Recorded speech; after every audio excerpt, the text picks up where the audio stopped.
गांव के किनारे एक पुराना खंडहर था, जिसके बारे में कहा जाता था कि वहां एक प्यासी चुड़ैल का साया रहता है।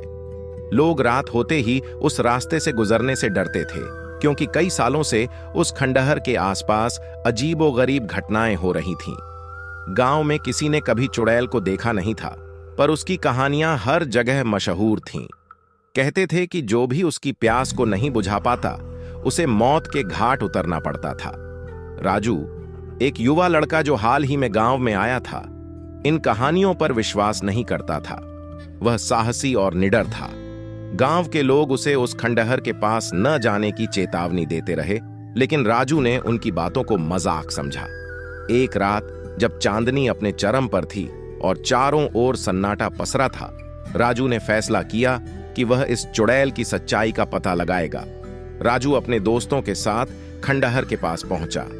वहां अजीब सी ठंडक थी और हवा में एक अजीब सी गंध फैली हुई थी। उसके दोस्तों ने खंडहर के पास जाने से इनकार कर दिया, लेकिन राजू ने हिम्मत दिखाई और अकेले ही खंडहर के अंदर चला गया। अंदर पहुंचते ही उसे महसूस हुआ कि कोई अदृश्य शक्ति उसे देख रही है। दीवारों पर पुरानी खरोंचों और खून के धब्बे थे। अचानक एक ठंडी हवा का झोंका आया और एक हल्की सी आवाज उसके कानों में गूंजने लगी, मुझे पानी दो, मुझे प्यास लगी है। राजू ने इधर उधर देखा, लेकिन कोई दिखाई नहीं दिया। तभी एक साया धीरे धीरे उसके सामने प्रकट हुआ। वह एक औरत थी, सफेद साड़ी में लिपटी, जिसकी आंखें अंगारे जैसी जल रही थीं। उसके सूखे होंठों से बार बार वही शब्द निकल रहे थे, मुझे पानी दो। डर के मारे राजू के हाथ पांव कांपने लगे।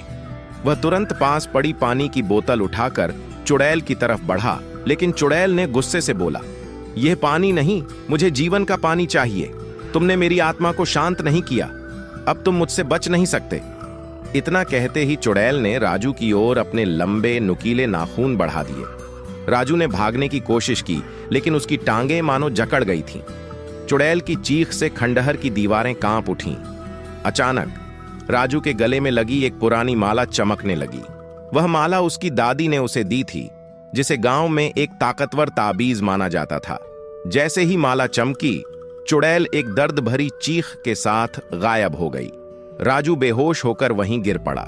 सुबह जब उसके दोस्त उसे खोजने आए, तो उन्होंने उसे बेहोश पाया। गांव वालों ने बताया कि वह चुड़ैल किसी जमाने में गांव की एक प्यास से मरी महिला की आत्मा थी, जो अब बदला लेने आई थी। उस दिन के बाद राजू ने कभी उस रास्ते की तरफ मुड़कर भी नहीं देखा, और खंडहर के बारे में गांव के लोग अब भी खौफ में बात करते हैं। कहते हैं कि चुड़ैल अब भी अपनी प्यास बुझाने के लिए किसी न किसी का इंतजार कर रही है।